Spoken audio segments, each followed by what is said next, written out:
Welcome to Conversatio, the Belmont Abbey podcast. This podcast aims to form and transform our community so that each of us can reflect God's image. I'm Dr. Daniel Kling, Assistant Professor of Finance at Belmont Abbey College, and I'm your host for today's episode. And today I'm joined by Dr. Hannah Kling, one of my favorite economists, and my wife. And she's the Assistant Professor of Economics and Data Analytics at Belmont Abbey College. And we're excited to talk about the dynamics of state population growth based on some research Hannah recently published with the Mackinac Center, a state-based think tank in Michigan. But before we dive in, I'll let Hannah introduce herself. Hannah? Yeah, so I'm Assistant Professor of Economics and Data Analytics here at Belmont Abbey College, and we've been here together for 5 years now, which is crazy to think about. Yeah.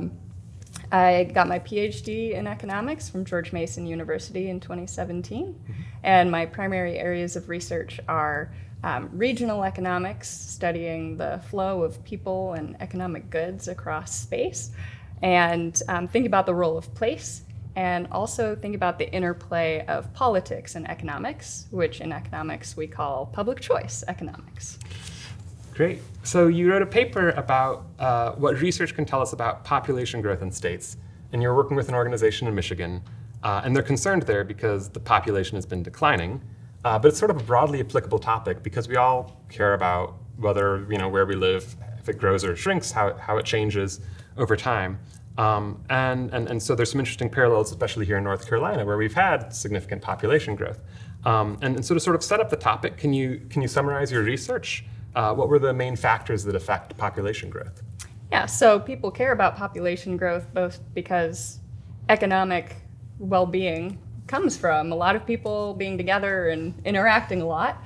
But so population growth can be helpful in making, more job opportunities and having enough demand to have cool restaurants and things like that.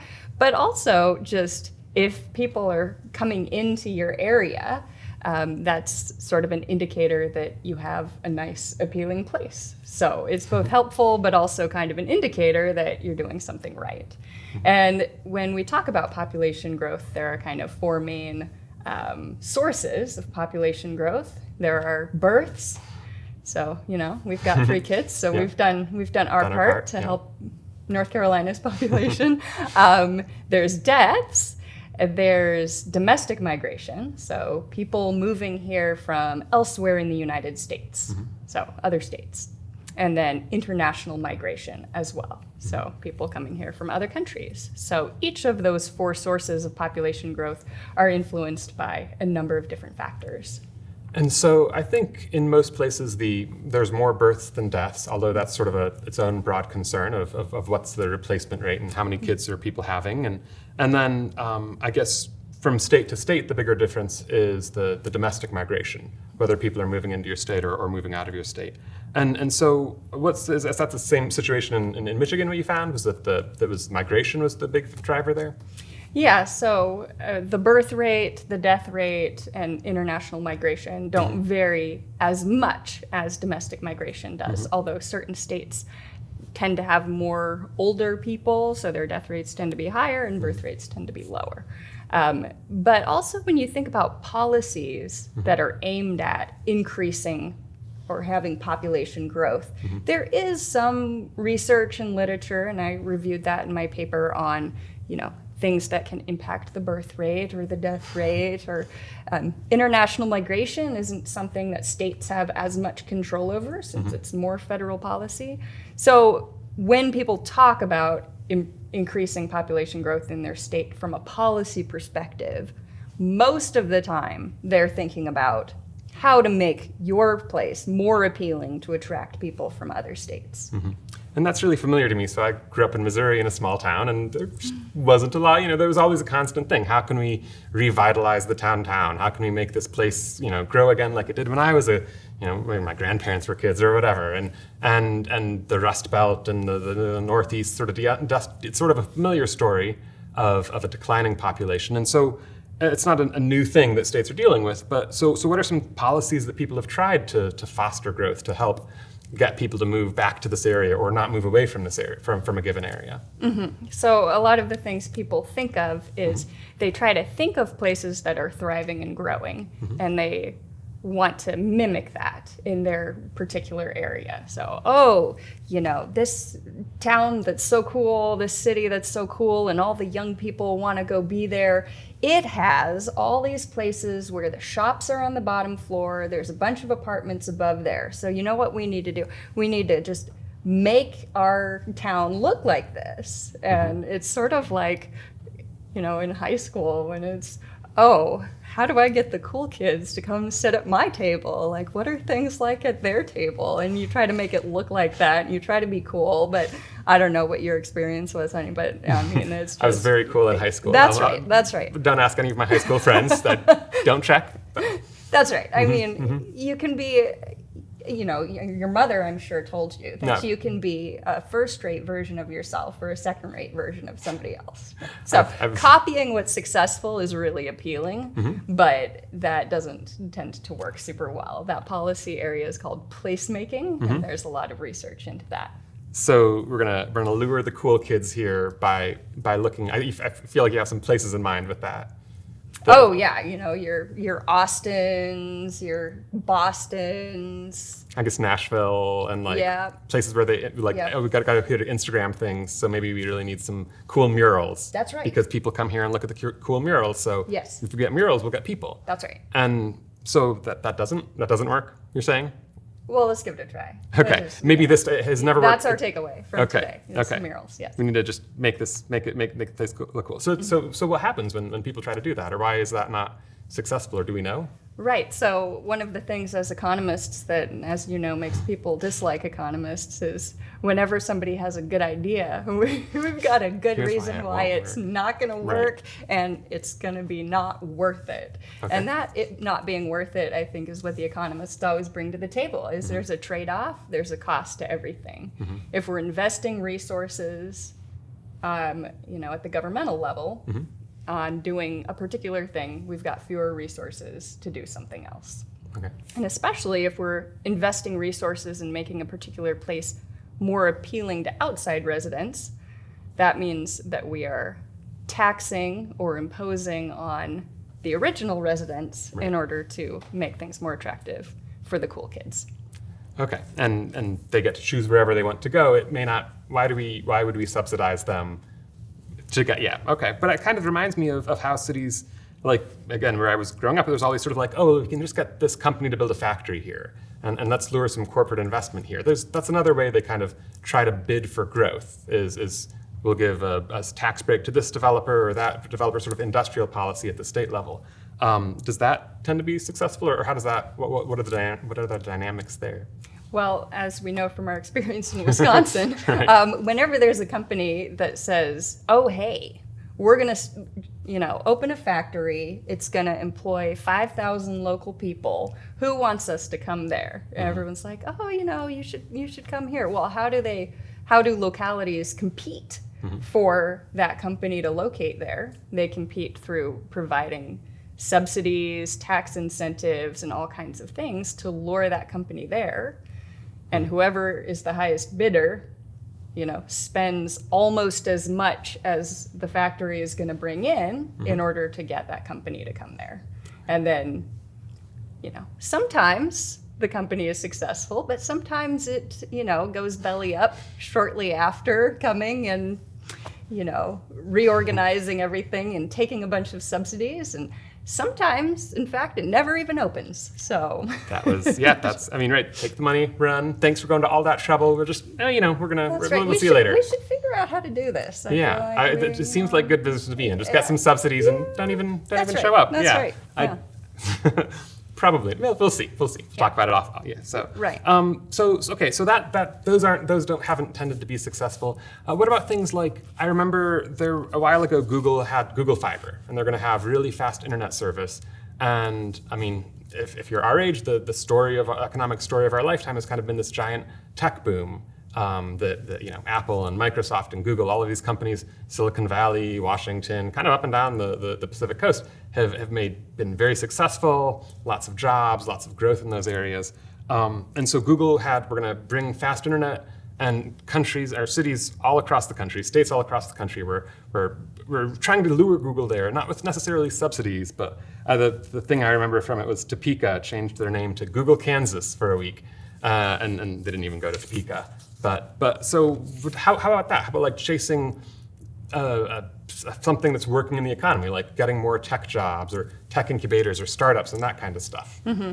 Well, the research shows that trying to chase whatever is the fastest growing industry nationally is not as important or successful as doing what you do better than anybody else. And sometimes that's going to require a big change. You know, Michigan, traditionally, auto manufacturing, you know, they've got to branch out and do something else really well.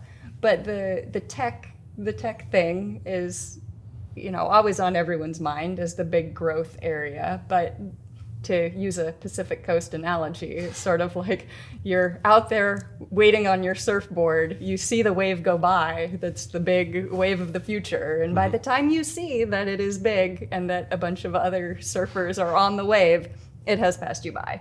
So the research shows that chasing highly successful industries as a state, and this is thinking about trying to do that as a state, not as an entrepreneur, but as a state, changing something about your infrastructure, your tax code, your regulations in order to try to attract a particular kind of business. That just does not tend to be super successful. So I think another trend we've seen is sort of we need to teach all of our kids how to code. Right? Education is another policy that might affect this. If we teach all of our kids how to code, we could be the next Silicon Valley.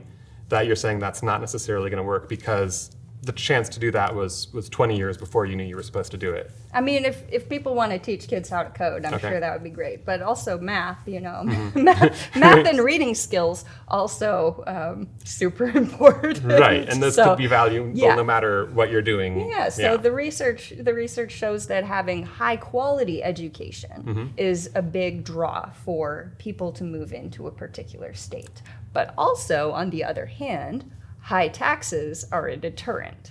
So really what we're looking for is not spending a lot on education per se, but getting a large return on whatever amount we spend on education. So spending wisely, whether we spend a lot or a little, is really the goal with education. And that's a whole different, how to do education right is not the subject. Simple, just do everything right and don't waste your money. Okay. That's right. Okay. Just like parenting, super simple. Very simple, yeah. Just don't make wrong decisions. That's right. And never have, we just don't plan to. No. So I guess that's interesting though, because I guess there's also a link that we sort of know from research that just spending money on education, regardless of the tax impact, may not actually improve the education, right? That it's difficult to know, and it sort of hearing you say that, it's sort of like, well, yeah, you want to spend your money well, regardless of the effect on population growth. You kind of just want to be doing that well in the first place, and if it was that easy, then you'd be. Right? It's not like, oh, if not for population growth, I'd want to waste my money, and so it's sort of. That's the public choice economics that is not easy, I suppose. So I mean, have there been any strategies that have been successful in fostering sustainable growth, or thinking about sort of new growth versus revitalization? Is there why was Detroit, or why are these now struggling cities, why were they so big in the first place, or is there, I don't know, how does that all relate? Yeah, so what makes a place successful is a huge area of economic study of urban economics, which is a sub of regional economics, so it's part of what I do. And that's one of our big questions. But the kind of notion behind a city thriving is that there's something called agglomeration economies, where when you get a bunch of people together, they're more productive than when they're far apart from each other. So the whole is greater than just the sum of the parts. Correct. Right? Yeah. So they share knowledge and ideas and things grow. Silicon Valley is a great example of this. And one of the best urban economists, Ed Glazer, has written quite a few papers in this. So my paper that I wrote was a review of all the current literature on the idea of state population growth. And one of his articles is Why the Death of Distance Helped New York and Hurt Detroit. So what's the death of distance? I was going to say yes. The death of distance is that, especially now, Mm-hmm. but this was written, I think, pre-COVID. But, you can telecommute, the economy is global, communication is global and extremely cheap. When we were growing up, it was long distance calls were expensive, right?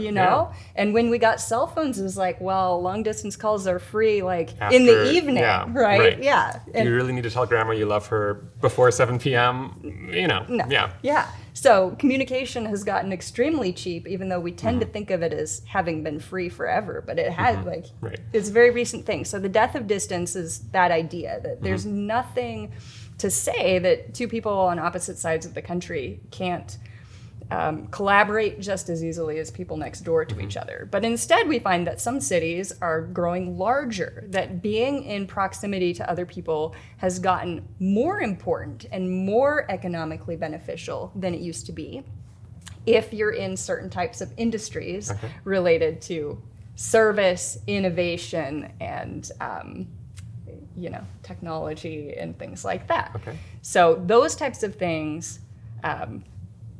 helped cities based on certain industries like New York's industries, whereas manufacturing, Detroit and other cities were hurt by the death of distance. Super cheap to ship stuff all over the world. So that's sort of, if you're doing finance or advertising or politics or media or whatever in New York, there's a benefit to being with all of those people, and you can hire people from different companies and the expertise is there. But in Detroit, the ability to have a factory here and a factory there, I don't need to be physically close to your factory over there to manage it the way I would have needed to back when long distance calls were a thing, as opposed to just pick up the phone or an email or whatever. Right. So the challenge for all the Rust Belt cities is finding something else to do that's their, what we call in economics, their comparative advantage, right? You don't have to be better absolutely than somebody else, but you have to be comparatively better. And I guess listeners can, audit our intro econ class to learn more about that. But yeah, the basic idea is everybody does better if all areas and all people are focusing on the things that they do best.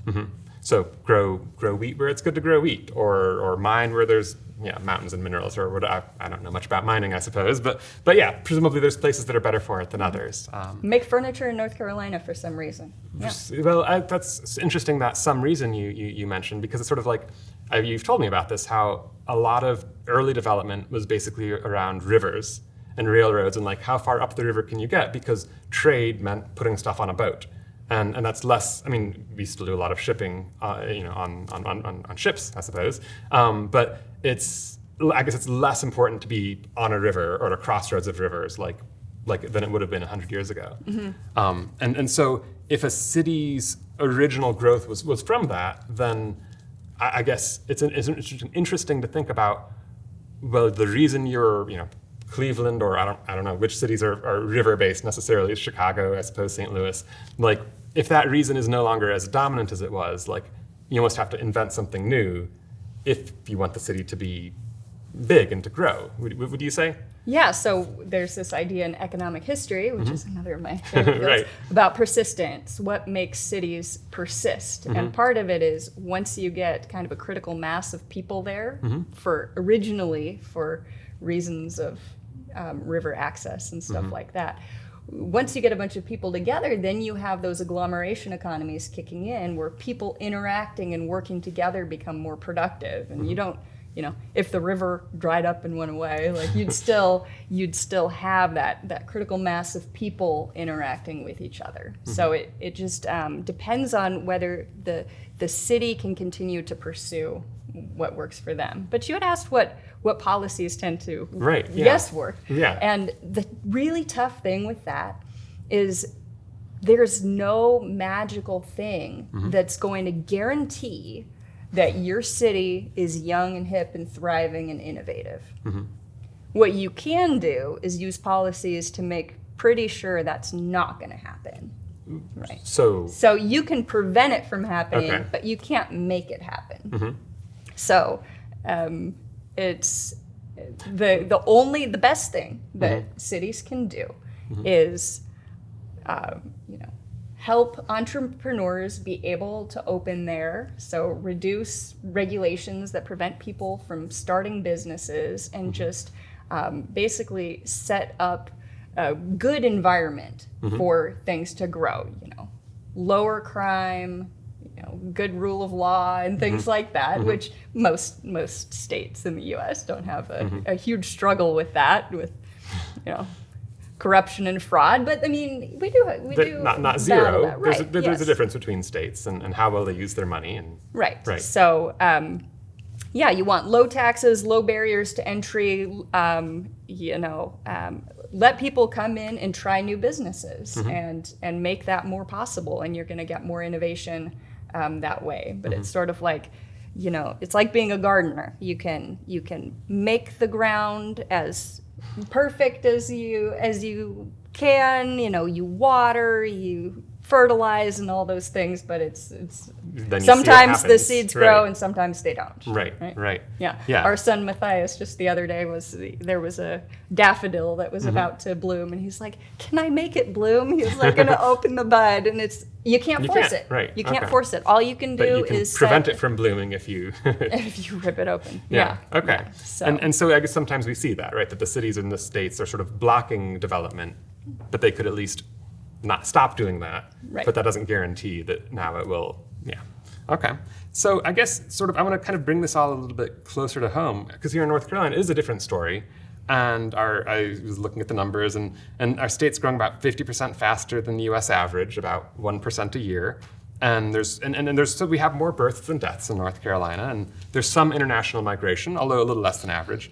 But the big driver is that people are moving here from other states. In 2019, the North Carolina population increased by about 110,000 people, and 2/3 of that was from domestic migration. So, including us, we moved here with our then 2-year-old son, and so why is the situation in North Carolina so different from Michigan? Is it the weather? I mean, I like not having to shovel snow, but yeah. So the research actually shows that weather doesn't matter quite so much, and also to the extent weather does matter, people seek more temperate areas. So North Carolina's summers I wouldn't describe as temperate. But so the weather of a particular place just falls into a broad category of draws or attractors that we call amenities.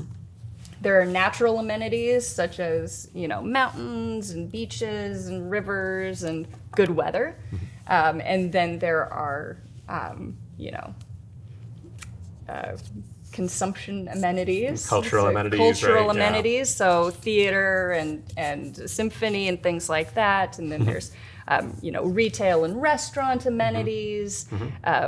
Transportation infrastructure can be seen as kind of an amenity. So it's just like, what are nice things? What go in the pros column about living someplace other than the job opportunity and the monetary compensation. So most people move for a job, but is it worth it to us to move to San Francisco? Like, you got to look, cost of living, amenities. You're thinking about all those things, not just the money, but how nice is it to live in a particular place? And Belmont, North Carolina is pretty nice. It is very, very nice, yeah. But I guess it's sort of interesting because there's a sense that some people would then prefer not to have so much population growth, right? You bring up San Francisco, and it's extraordinarily expensive there. And if someone announced, oh, we're hiring 1,000 new workers here, everyone would groan and say, oh, there's going to be more competition for our housing, and rent's just going to go up, and housing prices will go up.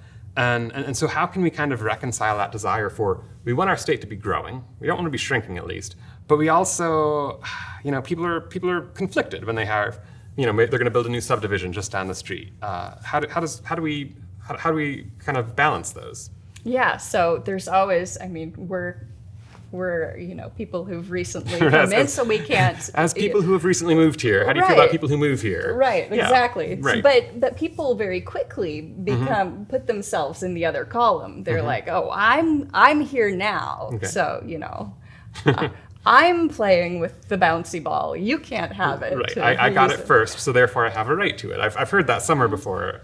That's right. Yeah. We might hear that when we go home. And, hear our children playing. So, nicely with each other. Right. But no, so there's the current residents are always like, I just slipped in before housing prices rose, and now I want to freeze everything because I like my neighborhood the way it is. I like everything close to me the way it is. Although I do wish, there were more people who wanted an Ethiopian restaurant in downtown Belmont. Would be lovely. Yeah. Yes. Yeah. Let's make it happen. So if there's more people, you've got more demand for the things that you want, and more tax base for things that you want your local government to do and supply.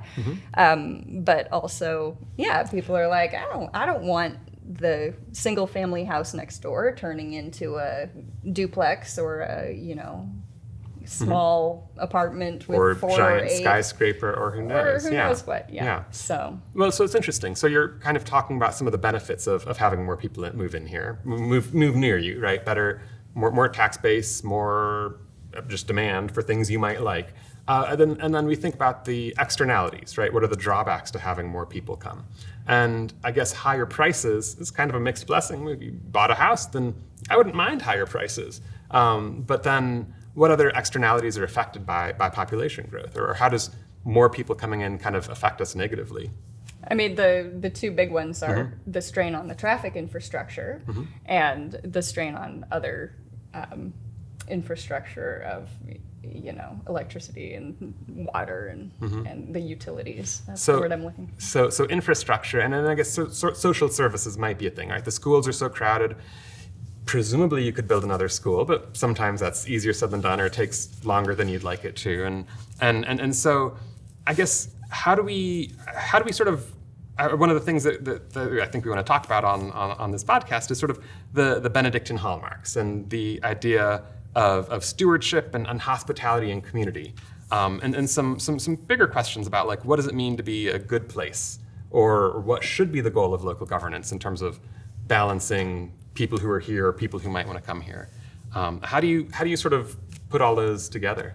Yeah, so sometimes those can seem a little bit in conflict sometimes, Hospitality, you should, welcome everyone in and give them as much surplus and extra as you can, but then, we want to keep our community kind of the same maybe, and we want to be good stewards of the space that we have, we don't want to cut down all the trees and things like that. But I think the hospitality and the community are really, you've got to think about what, like you were saying, what makes the people that are currently there more important than the people who might come into a particular area.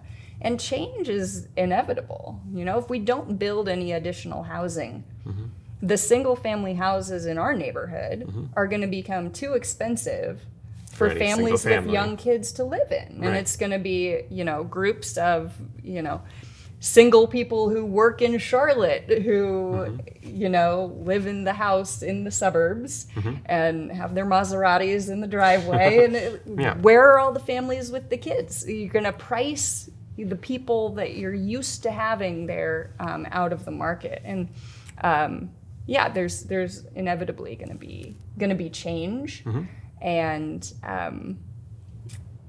There can be kind of a sense that these hallmarks can be a little bit hard to think about. There. Yeah. I mean, it's sort of when you were talking about that, I was reminded of the Lorax, the Dr. Seuss book, where they cut down all the trees and the sort of dystopian metropolis thing, and it sort of sometimes feels like, that's what development is going to be. Everywhere is going to be skyscrapers and highways. But there's then sort of you balance, and that doesn't seem like good stewardship of the land or the environment. But then there's sort of an inevitability to it that if you can't build some apartments and skyscrapers somewhere, then you just keep sprawling out. So now 4 people have to share a house instead of just 4 people living in 4 apartments. And so it's it's sort of an interesting balance that, I don't know, it's I guess there's not an answer. I guess that's kind of what my would be my next question there, is sort of how should you address that? I mean, there's sort of the democracy angle of like, well, the people there should have a say in it. but also the fairness to, I'm first isn't the end. Do you have any thoughts on sort of how you would, how you address that, or how, I don't know, how you can weigh those costs and benefits? Right. So, I mean, as economists, we're sometimes taught to say that we don't make should statements. Sure. We only say what is and leave other people to make judgment calls. Right. But you and I are also very good at making judgment calls about things. We always have opinions about everything. Yeah. So we can do that. I think if left to their own devices, people will buy and sell in a way that will make sense. Like if I have a neighbor who just isn't using their house and that house would be really valuable to them, they would offer money to that person in that house, and that transaction would take place. So when local governments are restricting, this person who has a 2-acre former farm, they want to sell to a development, but the people around them are like, oh, no. I only want one dwelling, not a multifamily dwelling on this property. That's using the force of local government to prevent a transaction that would be mutually beneficial from taking place. And of course, there are spillover effects on the people around, which is an economic challenge we call externalities. Right. But this is, that's another thing to consider. Sort of letting my opinions affect your property and what you can do versus Right. putting your money where your mouth is if you care so strongly about it. Right, but we also have this sense that democracy, especially at the local level, makes things happen the way that the local people want. But democracy is just 51%. I mean, in our neighborhood, we currently have a big hullabaloo about whether there should be a fine for not bringing your garbage can in the same day that there's garbage pickup. And, some people are team, that's ridiculous. And some people are team, we wouldn't want people to leave their garbage can out an extra day. So it's not that everyone is of the same mind in a particular community when they get their local government to restrict building and things like that. And the big thing for economists is when you prevent building from taking place, that people would want to have happen. How do we know they'd want to have it happen? People are willing to pay for that. When you restrict that, you're increasing the cost of housing and you're restricting the supply available and, preventing people from pursuing their own goals in the best way that they can. If we restrict people from entering into North Carolina, which is our biggest source of population growth, we're going to be cutting out the innovation, the economic benefit, as well as the, amenities benefits of being around other people. As much as we may complain about being around other people, in general, human beings right now tend to want to be around other people, both for economic reasons and for, restaurants and social things and all of that. Things that enrich our lives. That's right. Well, thank you. This has been very, very informative and enlightening. It's fun to talk to you about some of these things. And as we conclude, I wanted to say thank you to our audience for joining us, and thank you to Hannah for taking the time to do this join us for this episode and for this wonderful conversation. If you enjoyed this episode, please subscribe and tell your friends that Conversatio is available on Spotify, Apple, and Google Podcasts. And until next time, God bless.